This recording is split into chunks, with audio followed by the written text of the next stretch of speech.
Bonsoir à tous et soyez les bienvenus si vous nous prenez en cours sur la chaîne YouTube de Pépé Soupe. Il est l'heure de l'actualité dans Pépé News. Patéo, Saint-Moïse, Saint-Jean et bien d'autres grands noms de couturiers ont contribué à la renommée de la commune aux multiples avenues qui aujourd'hui est la capitale sous-régionale de la haute couture. Mais derrière ces grands noms, il y a ces jeunes loups qui, dans l'antichambre, ces méconnus du grand public, contribuent à faire de Trècheville ce qu'elle représente aujourd'hui dans le monde de la haute couture. Ce 8 mai, nous avons été dans le temple de la mode à la rencontre de talentueux couturiers encore méconnus.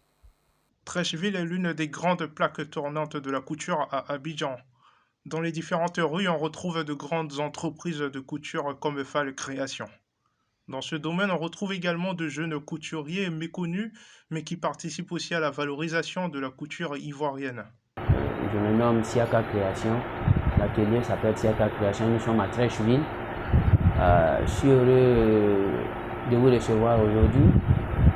Honnêtement, Trècheville est une grande commune des artistes, des couturiers. Et vraiment, nous faisons partie du développement de la Côte d'Ivoire en matière de mode. Voilà. Nous ne sommes pas des couturiers connus, mais on participe aussi vraiment à l'émergence de ce pays à travers le savoir-faire que nous connaissons. Voilà. Et nous sommes fiers et nous voulons aussi que vraiment, s'il y a une solution pour que l'État nous accompagne dans notre savoir-faire, pour que nous aussi nous soyons demain les grands couturiers qui vont remplacer les grands. Pour que nous faisons partie effectivement des grands couturiers, je veux dire, voilà en général. Ces jeunes créateurs travaillent d'arrache-pied pour faire rayonner les créations ivoiriennes, aussi au plan national qu'international. Madame Koulibaly, une experte en cuisine, commercialise depuis 8 ans une version ivoirienne du kébé ou kébé, une galette libanaise savoureuse. Elle utilise de la farine fourrée, des épices et d'autres ingrédients pour former des sortes de galettes. Elle se trouve dans la zone 3 de Trècheville, sur la rue menant à Sokopri, où elle accompagne ses délicieuses galettes avec des jus de fruits naturels et des sodas. Nous avons rencontré Madame Koulibaly le 8 mai pour découvrir son histoire. Le kébé est fort apprécié ici à Abidjan. La commercialisation de cette denrée est le travail de Koulibaly depuis près de 8 ans. Pour faire plaisir à ses clients, elle ne s'arrête pas là. Elle leur propose plusieurs délices de jus. Plusieurs raisons l'ont poussée à choisir cette activité. Je suis Madame Koulibaly, vendeuse de shawarma africain, sandwich fourré, situé à Trècheville, zone 3. Je vendais à ma maman, l'idée vient de ma maman. C'est elle qui vendait. C'est elle qui m'a appris comment on fait. C'est composé de œufs, viande hachée, foie, pommes de terre, crudité, avec petits pois.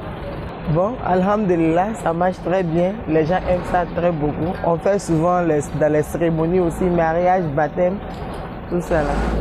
Koulibaly est une vendeuse renommée dans la rue Sokopri de Trècheville, zone 3. La qualité de ses aliments ne cesse d'attirer les clients. Celle dont nous allons enfin parler est devenue une véritable guérisseuse des temps modernes. Elle transforme des racines et écorces en boissons médicinales. Depuis 3 ans, Diabagaté Zeynab fait un carton avec ses potions et sa clientèle ne cesse de s'élargir. Lors de notre rencontre, Zeynab nous raconte comment elle a trouvé sa voie en tant que marchande de médicaments traditionnels. Diabagaté Zeynab est une jeune fille de 23 ans qui a décidé de vendre des médicaments sous forme de boissons. Depuis 3 ans maintenant, elle s'est entièrement consacrée à cette activité avec passion. Elle propose des remèdes à base de racines et d'écorces de plantes naturelles transformées en jus. Je me nomme Diabagaté Zeynab. Je vends mes médicaments traditionnels. C'est plein d'immunité, ça c'est pour palu, ça plein de ventre, ça c'est pour coco. Ça maintenant, c'est plein de bons dossiers, on mélange. Il dit qu'il gagne plus, mais en tout cas, il peut me défendre avec ça. Au-delà du fait que cette activité lui permette de s'en sortir financièrement, Zeynab trouve une satisfaction personnelle dans le fait d'aider les autres à retrouver la santé. Cette satisfaction est pour elle une raison de plus de continuer à être disponible pour sa clientèle avec ses boissons miracles. À noter que depuis les années 1900, des découvertes de la médecine telles que l'acupuncture, la chirurgie, la vaccination et la couveuse ont multiplié par 2 l'espérance de vie. Aussi, l'histoire de la médecine révèle que toutes les sociétés humaines avaient recours à des croyances médicales relevant du mythe ou de la superstition pour expliquer la naissance, la mort et la maladie.